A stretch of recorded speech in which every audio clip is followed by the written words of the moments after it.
Good evening, I'm Larry Souder, and welcome to Stories of Amazing Grace. We're coming to you from Bixter Chapel, the Madison Church of Christ in Madison, Tennessee. Some of you watching online, glad for the audience here, and if you'd like to be with us, come see us on the first Wednesday of each month, right here, Bixter Chapel, Madison Church of Christ, Madison, Tennessee.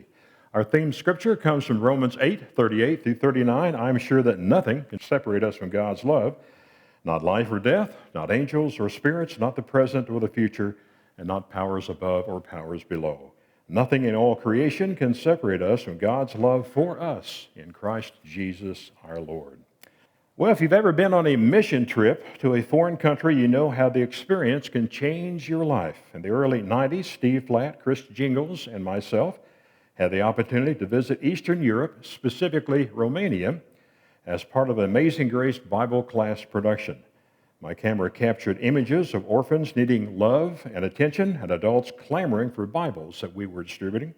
Chris was so moved by the experience that he decided to coordinate relief efforts for the Romanian people. This led Chris to becoming Vice President and Chief Financial Officer of Healing Hands International. And here are some video clips from that trip to Eastern Europe over 30 years ago. Some of you may remember last year when Larry Souder and I had a remarkable experience. For 2 weeks, we were privileged to travel through the countries of Hungary, Romania, Bulgaria, and Yugoslavia. We were exploring firsthand the changes in Eastern Europe since the fall of those communist governments over the past several months.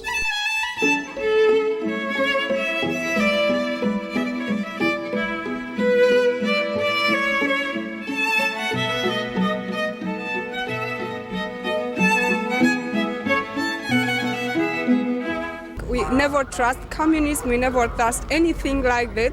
We trust only God, that's for sure. Before his execution, Ceausescu decreed that every family have at least 5 children. Contraception was forbidden, and government sanctions imposed on those who didn't cooperate.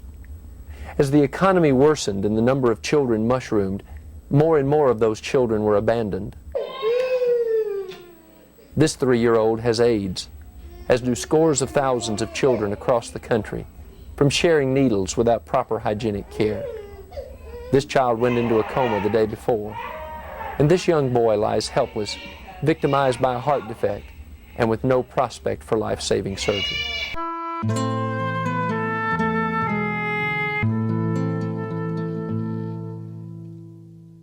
When we left the hospital, we took food to an orphanage in the city or town of Boerta. Housed in a residence over 125 years old, there were 74 children, ages 3 to 7, being cared for by 4 ladies. Their living conditions were appalling. The 74 children shared 2 bedrooms. Windows were broken. There were no light bulbs. The children shared 1 bathroom. Cooking was done on a wood stove. The evening we arrived, children were served a glob of cream of wheat, the same meal they had had for breakfast. Most of them suffered from inadequate health care. Many of the children were covered with lice and suffering from scalp conditions. They had infected cuts. They were dirty, and they were starved for affection. We were told that there are some 400 orphanages in Romania, housing at least 10,000 orphans.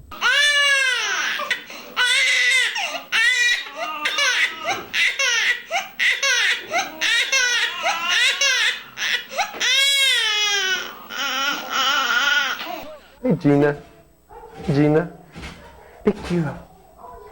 Oh, this is Gina. And this is the 3rd orphanage that we visited on our trip in Romania. They seem to be healthy and they seem to be clean, but they don't speak and seem to be a little slow in developing for a 2-year-old. Their eyes are bright though, and they're very responsive to affection and to love and attention. I think that this, what you are doing by collecting the money and supplying the orphans with food and hungry people for God with Bibles is tremendous. And it will be a great joy to stand in front of God one day and He would say that He has watched us when we have responded to the great need in those countries. Thank you.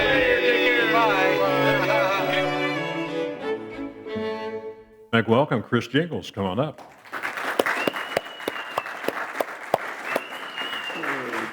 Careful, careful, careful coming up here. Yeah, No, you're an old man. I got a new knee last year, and I'm still getting. You got a brand new knee. I got a brand new knee. Excellent. Right, parts are wearing out. Yeah, I understand. It's been 30 years since you saw that, or since you were in Romania. Yes, sir. What are your feelings now about it? Well, actually, I went back in 1994, but it is Larry, I can hardly watch that video. The one thing that you can always get pictures, you can always get sounds. The one thing that you'll never, ever capture is the smell.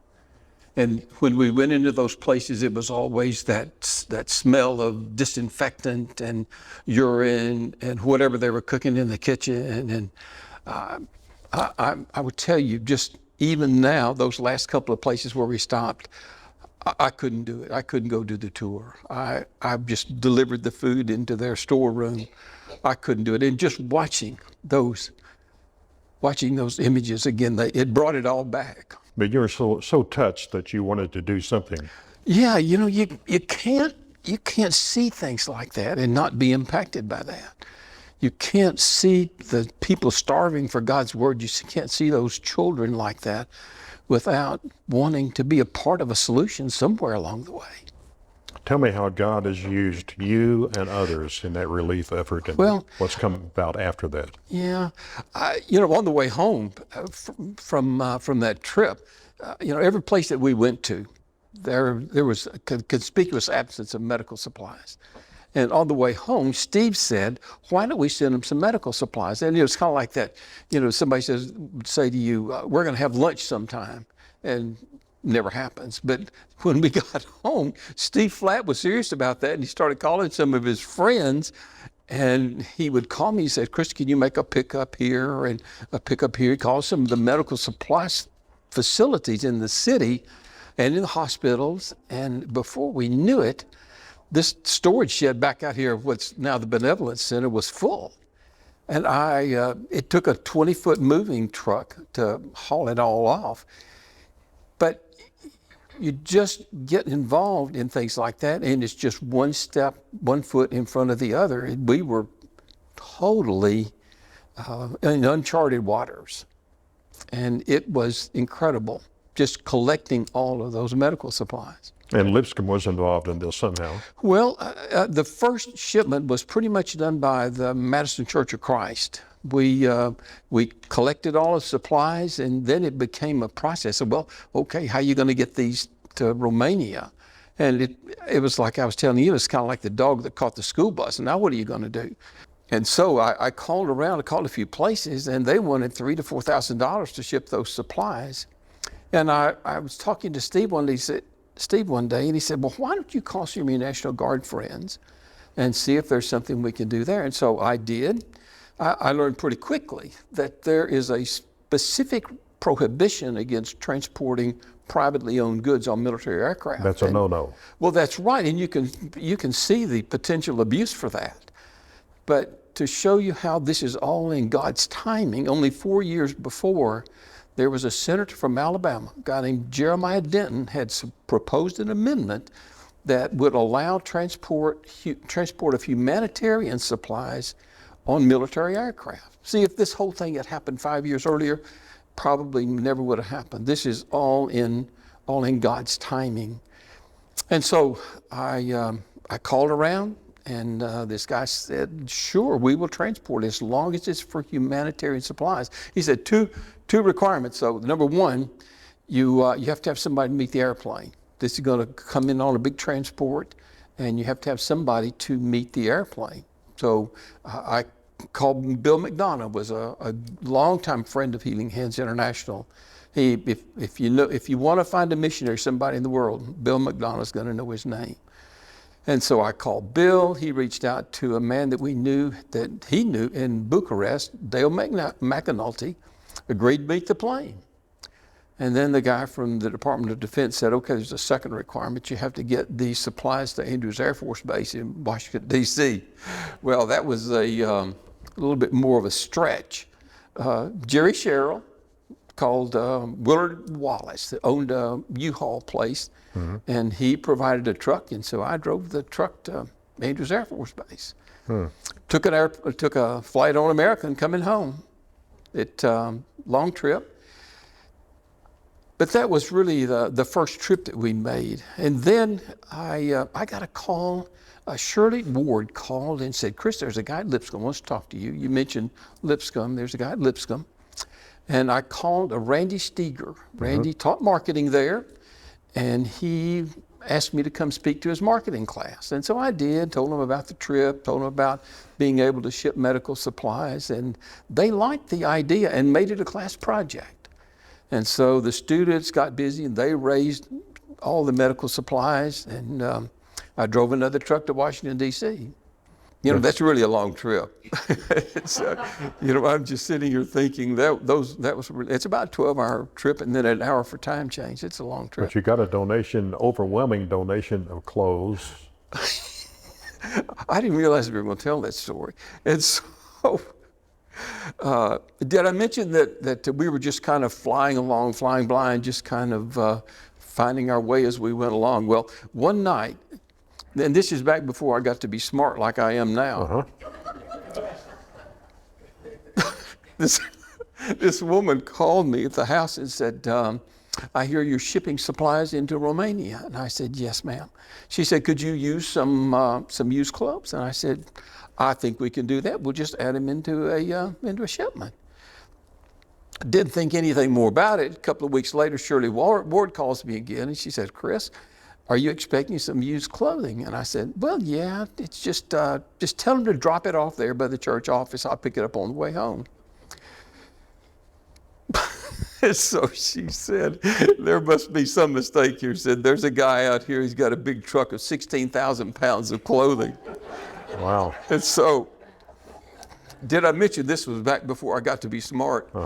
And so, see, now I would know a lot better not to do that. And so, we got 16,000 pounds. So what are you going to do with that? Well, I called Jerry Sherrill again and said, Jerry, I need some help here. And so he called Eli Bennett. Eli let us store the clothing at his place. We got a place of business down here on Ellington. Just really a true blessing. Well, blessings tend to run out in a couple of months. Eli called me and said, Chris, we've got to get these clothes out of here. And so, I am struggling. I've been for 2 months trying to find a place for somebody that wanted 16,000 pounds of clothing. And there's not a huge demand for that. And so, just by the grace of God, Larry, I was working on a shipment for a organization that was sending supplies into the Ukraine. And I called a contact and asked him if perhaps maybe they could use some used clothing. And is this getting too long? No, not yet. Okay, all right. And we're close, but I'll let you know. All right, okay. And so he called his contact in Ukraine, got in touch, and then he came back and said, yeah, they can use it. And I said, oh, hallelujah, by the grace of God. Well, there's only one thing remaining to be done, and that is you got to get those clothes into a shipping container. Well, it's July. It's hot like it is now. There were no students to help. And so Randy Steger and I, one Sunday afternoon, met down there at Eli's place, and we loaded that 16,000 pounds of clothing into that shipping container. But again, just to show you how, God has his own timing about how things work. And he brought the right people, the right time. Always, and that's one of the good things about getting old, is that you can look back at your life and looking back at this ministry, and there were always the right people at just the right time. I always said at the beginning of this ministry that, I had 3 skills. Number 1, strong back, coordinate shipments, drive a truck. Excellent skills. Well, they are good skills, but that was Chris Gingles' skills, and then he brought more people into the ministry as we needed. Well, I must tell you too, after a couple of years of doing those shipments, it was consuming a lot of my time, and I told Randy, I just said, Doc, this is becoming a full-time job, and I've got a full-time job. And so he was very kind to allow me to hand it off. And so after a couple of years of that, I stepped away. We changed the name of the registration from Madison Church of Christ to Healing Hands International. Dr. Steger had come up with that name. And Larry, he really is the hero of this story. He took an idea and some success stories, and he made a genuine, bona fide nonprofit organization out of it. 501c3. You remember the Blue Cross story? Oh my goodness! We saw Mike Davido in the video, and Mike he had done a number of relief shipments, and they stopped him at the border once. And they asked him, he said, well, what organization are you with? Are you with the Red Cross? And he said, no, I'm with the Blue Cross. Well, he said, first of all, I'm with the Churches of Christ. Oh, yeah, that's right. The Churches of Christ, and we're the Blue Cross. And then they said, I never heard of that. That's right. Never heard of it. And so everything that you see now, I mean, even now, 30 years later, his wife Molly has continued with the ministry, and even now you'll see that Blue Cross on all of their relief shipments. Pretty cool. Quick thinking. Yeah. Tell me about your impression with the orphans. You shared a little bit of that earlier with the smell and with. Larry, it was just so hard. It was just so hard. In those facilities, and there were hundreds of them. And always there were just a couple or three women, and especially, you remember the ones with the little babies? They would swaddle them, and then they would move to the next one, and they would swaddle them, and those children were just in that blanket. But always, they were in those cribs, those stainless steel cribs. And even now, those images come back to my mind of they were just caged. And they would rock back and forth. I'm sure that's indicative of something. Some boredom, level of disability, yes. But maybe boredom or lack of attention or something. That's right. It was, for a while I worked with the Department of Mental Health, mental retardation, and I spoke with one of the clinicians there, and she said that is very characteristic of a child with disability, but she said that when that child receives human attention and affection, it is incredible how resilient the human body is and how quickly those children will respond to that. She said, they'll be a little bit behind for a while, but they will eventually catch up with just the attention. So it was those things, and you were talking about the odor, and there are times that I get a whiff of that somewhere, and it just immediately transports me back to those facilities. I was going to have you share the story, but since you haven't brought it up yet, at one of the orphanages, a lady came up to me. Well, I thought maybe she wanted me to go out on a date, but that wasn't the case.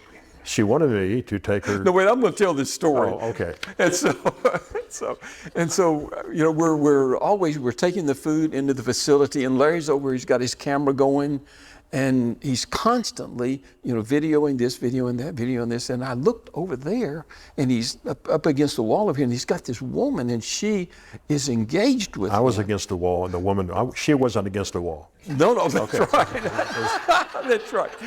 But all I could see was her back and her hand motions. And when it was all over and we were getting back into the truck, I said, Larry, what in the world was that all about? And he said, she wanted to give me her baby so that I could take her baby back to the U.S. I know, that's surprising. And so now, how did you feel about that? How did I feel about that? Well, overwhelmed, sad that she would approach me to take her child. It's a pitiful situation. It truly was. But I genuinely believe that through the years, as there was more and more relief that was poured into that country of Romania, that there were lots of people who benefited from that. And it was the world attention focused on that part of the world. Romans 8:28, God makes all things work together for good for those who love him. And that's not just an idle scripture, that is for real. And even as ugly as all that was, God really does make it work together for good. We just showed a little clip of you in the truck handing out Bibles, but we didn't show Steve was on a street corner. Yeah. He's 6'7", holding the Bible above his head, and they were, clamoring for the Bibles. It was amazing the thirst they had for God's Word when we were over there. And when Mike Davido, I keep calling him Mike Davido, said we're going to have to be very careful here. He said we can't get out. We have to hand them out from the truck. And because the people will come and they will begin pressing up against the truck. That was the case. That's right. And he said if we're not careful, the people in the back will push so hard that the people in the front will be crushed. And so we would hand out the Bibles, and then he would signal, and we would drive down the street, and we would start that process all over again. And so I remember one of the images was that on the truck, on the back, you could see those handprints. Yeah. For people who were clamoring for a copy of God's Word. And they would read it right then. One of the guards right. would read it, or someone would be sitting on a street corner and they would that's right. open it up and start reading. Yeah. Let's talk about Healing Hands a little bit and some of the activities that Healing Hands is involved in. First ministry that I'd like to speak to is the agriculture ministry. And when Healing Hands was just getting started, Don Yelton was a good friend of Randy Steger's, and Don he was the director of relief ministries for Whites Ferry Road, and he convinced Dr. Steger that what Healing Hands needed was a simple strategy for people to grow food for themselves. In other words, just grow a garden. Well, you say, well, why do they need to learn how to grow a garden in Africa? Well, in this country, everybody did a garden. If you were were you in the rural or in the urban areas, everybody knows how to garden. I don't like it, but I know how to do it. In Africa, that's not true. And I asked a guy, we were sitting out, there was a group of preachers, and I was sitting outside with this preacher, and I said, well, Jonas, tell me, why is it that with all this agriculture around here, why is it that people don't know how to grow food for themselves? And he said, well, it's like this, Chris. He said, you see that tree over there? When the colonists were here, they said, go prune that tree. And they never really told us exactly how to do it. And they certainly never told us why we should do it. And they certainly never, ever said what the benefits were. Healing Hands comes, and they have a very, very specific strategy for how to grow food for yourself. Using drip irrigation, composting, raised plant beds. And he said that if you do exactly what Healing Hands says, then you will have enough food for your family. And if you want to expand the number of rows in your garden, you can grow enough food to go out on sell on the highway and in the market, and you can have enough money to pay for your children's education. And in Africa, paying for children's education, well, it's kind of like that here too, is really a huge part of their daily activities, is finding ways to pay for children's education. Tell me about drip irrigation. We got some slides here. Okay, this is a very simple. There's a 5-gallon bucket.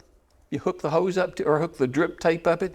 They're little emitters about every 12, 14 inches, and then you put the plants right where the emitters are, and fill the bucket up in the morning, fill the bucket up in the evening, and in 2 of those rows, you can have enough food to feed your family. This is planting? Yes, these are essentially both the same thing. And you'll notice these are raised plant beds. And over here in the trench in the middle, you say, well, why in the world would you do that? Well, in Africa, lots of the times it doesn't rain. But when it does rain, does it rain? And so there needs to be something to channel the water away. And so that's what the trenches there are. And Healing Hands teaches this, or what? There was, at the very beginning, Don Yelton, I started on that story a minute ago, Don Yelton with Whites Ferry Road, they hired a farmer. He and Randy hired a farmer and said, we want you to figure out a way for people to learn to grow food for themselves. And so they hired a guy named Dave Goolsby. And Dave went to Ethiopia and learned this strategy. But you know what, Larry? Jesus never ever said to go and make farmers. He was He was very specific that we should go and make Disciples. absolutely, to go and make disciples. And so Dave put his spin on this. And so he took a couple of teaching points out of Jesus' Sermon on the Mount. The first one was, what do you have? And so Healing Hands, we don't teach tractors, because if somebody said, well, I don't have a tractor, I can't do that. We don't teach oxen. Same reason. If you don't have ox, I can't do that if I don't have an ox. So we don't teach tractor, don't teach fertilizer. People say, I don't have the money for fertilizer, can't do that. So we teach composting. It is a simple process that a person can learn how to do it in the morning, and they can go home that afternoon and create the same planting beds in their own home. It is a very functional process. And the second teaching principle, the first one was, use what you have. And the second one was that you don't let anything go to waste. And just like Jesus collected all the scraps, then the idea is to collect the scraps from the table and use them in the compost pile. Biblically based. Well, and so that same workshop strategy has been taught now for at least the last, that would be 21 years. And we got a pretty slow start. We trained 10,000 people last year. And as of the end of 2021, now 50,000 people have been through that training course. Now, did everyone go home and do that? No. But one of the other things that's very important in this training is that we ask people to not only go home and do it for yourself, but also train your neighbor. Tell them about Jesus. And so in this course, then an individual learns how to provide food for himself and their family, and then also to teach people about Jesus. I would tell you there was Ebenezer Udofia is the director of agriculture. He lives in Nairobi, Kenya. You know, I got to tell you, I love him. He is. His kids call me Pop. I've been back and forth so many times that that's what my grandkids call me, and so I'm Pop to them too. But he, smart guy, speaks 9 languages. Really? He's got 2 BS degrees, got a master's, and last year he got his PhD. Just really a smart guy. And he's handled hundreds of thousands of dollars for Healing Hands International. Just a good guy. There are no tractors. None. No heavy machinery. Not in the project for Healing Hands. But there is a hoe. Yeah. Let's show this video here. Maybe you can talk about it as it's playing. Okay. All right. This guy's name's Jeremiah. You'll notice that he has one critical characteristic. He doesn't have any hands. I'm asking him here I said, Jeremiah, I want to see how you're holding that thing. Well, when he was born, he had no hands, and it's pretty typical. The women in the village says he's a devil child, and you must let him die. Well, she didn't, but life was tough for him. And he told me, he said, I became a drunkard, and I got married, and I abused my wife. But then I went to one of the workshops, and this guy saw the potential for growing food for himself and also for generating some income. And he did that, and he expanded his garden. That was just a small section of it. It was great, big, long rows, and he used that grub hoe. And if you think it's like the Home Depot model, this thing is heavy as lead, the one they use. And so he said, I've even bought a cow. He said, but the best thing of all, now I'm a Christian. And I said, Jeremiah, I got to ask you one more question. I said, are you a good husband? And he said, well, ask my wife. And so I looked over and I said, well, is he a good husband? She said, oh, he is a good husband. And so the point here is that you look at an individual that has just a huge disability, and that through just a very, very simple strategy and a lot of hard work, I mean a lot of hard work. You saw all the weeds there. Right. A lot of hard work. He literally transformed his life and the life of his wife and his child. Pretty exciting story. I love it. Another big outreach is, of course, water wells. It is. Let's show a picture of this is a drilling machine. This is a drilling rig. Yeah, right after the earthquake in Haiti, one of the most critical needs there was just water in all those tent cities. You remember when the buildings collapsed, even the people who were living in buildings that had not collapsed, they weren't going to live in there for fear of an aftershock.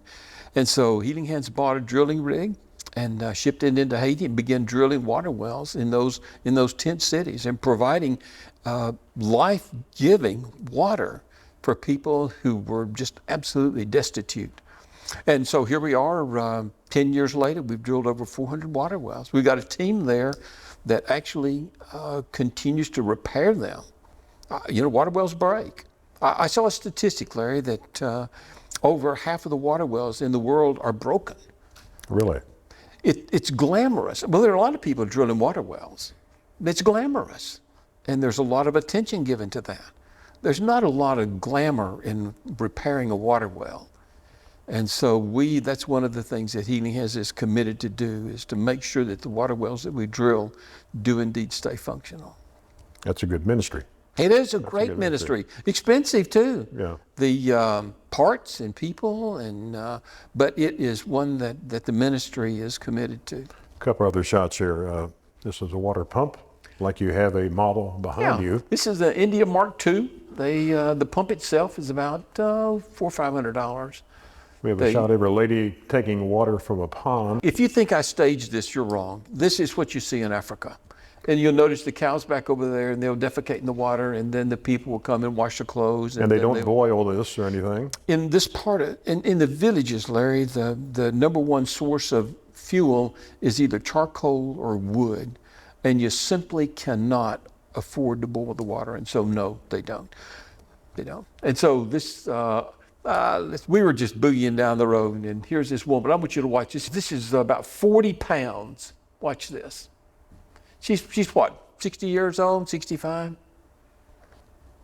I tell you, I can hardly even watch. And then she's probably going to carry that. She's probably going to carry that another mile and a half to her house. And then she'll probably do it again later in the day. Really?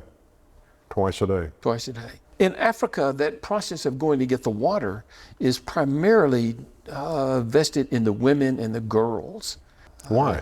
Don't get me started. Okay. Okay. And so... That sounds good to me. Well, it's a long story. But the problem with the little girls is that when they're carrying water, they can't go to school.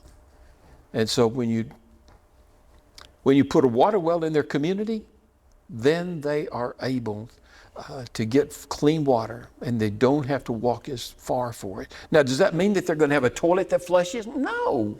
Does it mean that they're going to have water in their sink in the kitchen? Absolutely not. But it does mean that they're going to get water that's not going to make their babies sick. There are thousands of babies that die every single day, Larry, simply because of drinking water that's been contaminated with giardia, that are salmonella, and the list just goes on and on and on. Thousands every single day. And so a water well, it provides that source of clean drinking water. Healing Hands has drilled over 1,500 of them in the last 20 years in different places in the world. This is a open type well. What is this? Yeah. And it's not something the Healing Hands would do. No. We don't do shallow wells. We just don't.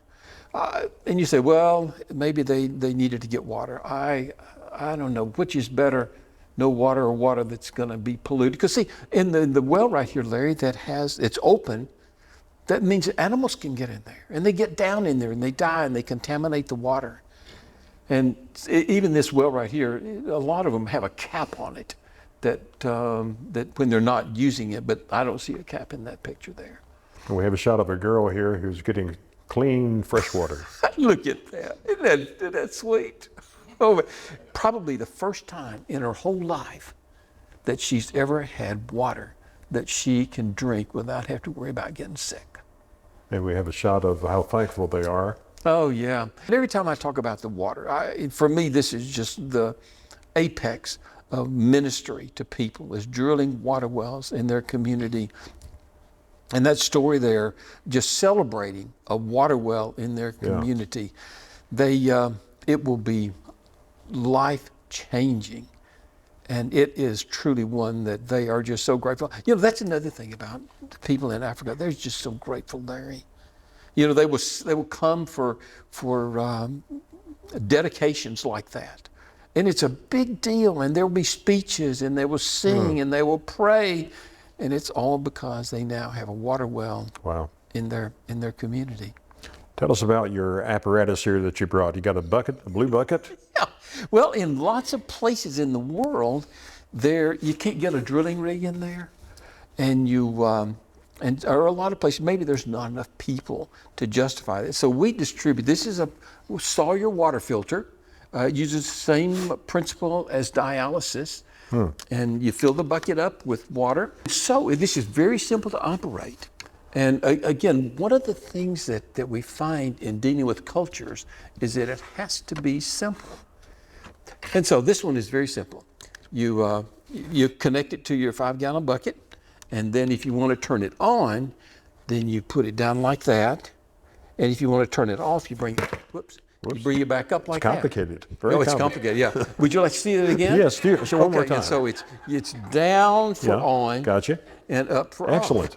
off. These things sell for $25, made by Sawyer. We're not. Now the filter is where in the tube or in the inside? It's in this little filter right here. Oh, that's the filter. This filter right here. Okay. They sell for about $25. The good thing about it, well, sorry. Oh no, there it is. And so this little filter, when it gets stopped up, then you hook up this syringe to it, and you back flush it, and you can keep on filtering. It's good for 1 million gallons. And you could drink the water from this pond that had the cattle. Oh my goodness. if you wanted to. If you wanted to. As a matter of fact, I was in Haiti right after the earthquake. And one night after church, we're demonstrating this thing. And Harry Hames, who was the director, he says, Chris, why don't you demonstrate? Show us how to use this thing. And so I'm sitting there kind of halfway paying attention. And he said, no, I want you to do that right now. And so I took one of the kits, I made the hole in the bucket, and I screwed it in there. And he said, no, I want to see you drink water out of that. And so, you know, in Haiti, it's just like, you know, everywhere else. And so there's a mud puddle over here, or a puddle, and it's got all those little bugs on the top of it. And I just scooped that thing up. I said, Lord God, I hope this works. and so I held the thing up like that, and I'm drinking out of the tube. And everybody that was there, it was after church on Wednesday night, and everybody was just laughing. And I said, Harry, what is the deal here? He said, look at your bucket. Kitty litter. Well. There was a bucket that had kitty litter in it. Kitty litter. So, you know, there's lots of laughs in this world. You know, that's another thing about being in Africa. I love being in the villages. Life is so simple. They sing, they laugh, they tell stories, they enjoy being with each other. It is just a wonderful place to be. Tell me about the Magi boxes. Magi, yeah. You remember Dale McAnulty? You remember the guy in Bucharest, Romania? Well, his wife, when she came back to the U.S., stopped by the office and said, I've heard about this program of a shoebox and sending children Christmas gifts into other countries. Would you do that? And so Healing Hands adopted this shoebox program. And here we are. And so you say, well, what's in there? Well, there's a toothbrush and toothpaste, and there's probably a pair of underwear, and they're new. There's some toys, maybe some school supplies, a toy of some kind, maybe a stuffed animal, all that you can get into that Magi box. It is an annual event for my grandchildren and I. We get the list. You get a list of the same things that you want to put in there. No knives. Is this one time a year that this is done? It is. We're working now to make it a year-round project because different parts of the world are not too big on Christmas. And so we just distribute the boxes in other parts of the world. And so we go to Walmart and we shop and we get to fill up the Magi boxes. And my grandkids, they love it. Sure. A few years ago, the guy that was managing our office in Carrollton, right outside of Dallas, his son said, "We need to decide what that stands for." And he said, "I'm going to suggest What is it? Yeah, What is it? that's right. What is it? What's it stand for? Yeah, well, I'm having a senior moment here, Larry. M-A-G-I-M-A. Making a godly impact. There you So go. you give me enough time, That'll dude, I'll work. get it. That'll Okay. work. Making a godly impact, M-A-G-I. Women of Hope. Let's move on to Women of Hope. Oh, yeah. What's going on This here? is probably my favorite ministry of all. Elisa Van Dyke just came up with this Women of Hope a long time ago. Idea is to empower women. First, you train them in managing a business, and then you provide a basic microloan so that they can get a business started. These women, I took these pictures. This is in Western Kenya. The plant is right back there, right in the very back of there. It's a big, long plant like that. And you take the leaves and you strip off all of the chlorophyll, and there's fibers in there. And they take these fibers and they weave them together, and then they make a basket out of that. It is absolutely phenomenal. And these items are sold on the Healing Hands website? That's correct. We bring the product back to the U.S. and we sell it. We don't make a profit in it. The idea is just to provide these women with an opportunity to sell in a different market, one where they can get a decent price for it. And we have them sewing here also. Sewing is a huge project for women, making school uniforms. Everywhere you go in Africa, all the kids have got uniforms. And so making school uniforms. But this sewing machine probably is a $150 product, always treadle. There's no such thing as an electric one in Kenya or in those rural areas. But they have become very adept at sewing. There's also, we've funded bakeries, we've funded a peanut butter operation. We do lots of goat projects. But just an opportunity, Larry, for women to produce resources for their family. It's a proven fact that if you provide resources for a woman, that just about all of that money is going to come back to either she or to her children. Talk about things coming back full circle. When you remember when we went to Romania, we were in the home of Mike and Molly Davido. Well, Mike died a few years ago, and in the war in Ukraine is definitely a humanitarian crisis in the world. And so one of our staff members reached out just looking for contacts over there, and Joseph Smith, who is our director of operations for international relief, made a trip over there to Poland and met Molly Davido, the wife of Mike, who we met 30 years ago. And she said, "Is Chris Gingles still part of Healing Hands International?" Is she still alive? Yes, he's still alive. And so it was, I thought it interesting that, you remember that night 30 years ago that we signed the Romanian flag? Well, there I had a picture that Joseph sent back. She was holding up the flag. I could even see my signature on the flag from 30 years ago. She kept that flag. Wow. And so that's really kind of what precipitated this whole conversation, because it brought back all of those memories of that trip. And I went back rummaging through all of my video, my VCR tapes, and I stuck it in an old VCR, and the VCR ate the tape. And so I called Larry Souder and just almost pleading, is there a possibility of finding that in your archives? And he said, sure. So he sent me the YouTube link to it, and I forwarded it to Molly, and she really enjoyed seeing Mike again and just knowing what a difference that he'd made in this ministry. You ready for some questions from the audience? Sure. A couple? Two Sure. or three? Can you tell us about what you've done with the education in Haiti? Thank you for reminding me of that. There was a lady that came, Bobby Solly, came to Healing Hands. She was a professor at MTSU.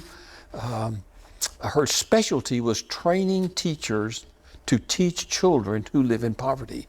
Now, if there's a better application than Haiti, I certainly don't know what it would be. And she said, I want to come to work she said, I want to do something with my degree. I said, well, like what? She said, I want to go to work for Healing Hands International. I said, Doc, I mean, professor, right? She's living on the top of the world now and want to go live in that cesspool. And so I said, okay. She made multiple trips into Haiti and training teachers to teach children who live in poverty. And has, even now, there was a horrible incident. The lady that we had dealt with for years, one night went out to get some fuel for her vehicle, and some men came up and just shot her through the windshield. And Bobby was there then, and it so impacted her. She's not been back. But she continues to fund the school down there and to fund this principal who is continuing to use the techniques, the strategies that she shared with them. This is so impressive. I mean, to hear really worldwide, I didn't realize it had so many different elements to it, Chris, but very good. Great. I missed what you said about the Ukraine, though. Like, what is happening with the Ukraine right now? A couple of things. Obviously, there is always a need for food. And so we have contacted, we're probably sending money to 15, 20 different people who have the capability of taking cash and buying food and distributing it in the different places in Poland, Romania, and some even making trips into Ukraine to do that. One of the things that we did a few weeks ago was pretty much the principle of the Magi box is we created buckets. And we allowed people we bought 10,000 buckets, and then another 5,000 on top of that, and let people come pick up the buckets, gave them a list of the things to put in there. And so everything's from cups and forks and knives. And remember, a lot of these people left their homes, they left everything. And so things like cleaning supplies and hygiene items in these buckets. And so we shipped them in containers, 5 containers full of them now. And they are being distributed out all throughout Poland. They're distributed through the churches? Or? They are. And through, well, just other contacts that we've made in there. You know, that's one of the things, Larry, is that Healing Hands International has never, we don't check a person's credentials at the distribution point. The idea there is just like Ron White said. Ron was one of our community representatives, and his point always was that when you distribute things through the local church, the church is recognized and God gets the glory. And so it has been a wonderful opportunity to be used by God to do something incredible in the world. And even though as bad as this is, I still retreat to that Romans 8:28, that God is going to make something good come out of this. And we're just eagerly anticipating that. Thank you for your involvement over these years. Well, this is God's ministry. I'm just honored that He would allow me to be a part of it. I said early on that my basic skills were strong back, coordinate shipments, drive a truck. And so now, for the last 8 years, I've been the CFO. I do it as a volunteer, but I have an opportunity to see firsthand God working in this world, and I'm just honored that He allows me to see it happen every single day. Comment a little bit before we wrap up here. Sure. We've got only a minute left here, but about how blessed we are in this country with water compared to other countries. Yeah. I started on that track a little while ago and I got sidetracked. I'm sorry. But the one thing that every time I talk about water, there's one thing I want you and I want everybody to remember, is that in the morning, when you brush your teeth, when you turn that faucet on and you get the water and you brush your teeth with it, just know that what you are doing is available only to a very, very, very small percentage of the 7 billion people in this world. Larry, even when I travel, we don't stay in fancy hotels. We stay a lot in guest houses, and there's water in the sink in the room, but you can't drink it. And so to remind me not to drink it, I put my bottled water down here and I drink it, or I put my Sawyer filter down there but in the morning, when you turn on the shower and you take that good hot shower, just know that there are only a small fraction of the people in this world who will ever know the joy of taking a good hot shower. And so I leave you with that, but even recognize how blessed that you are. There are always opportunities to be involved. And I saw an opportunity, and that same opportunity is available. Maybe not through Healing Hands International, but there are always opportunities to share in the lives of other people. And you always do it in the name of Jesus. Thank you for sharing. Thank you. The website for Healing Hands is hhi.org. Is That's that correct. And you can go there and find out more about it, and also donate on that site, I'm sure, if you Of so course. desire. The scripture we often use for many of our guests, Proverbs 16:9 from the New Living Translation. We can make our plans, but the Lord determines our steps. Absolutely. And He has determined yours, I believe, Yes, through these that's right. past 30 years or so. That's right. So thank you for being with us. Thank you for being with us. If you have a story of amazing grace, take time to share it with someone this week. And we'll see you next time on Stories of Amazing Grace. Thank you.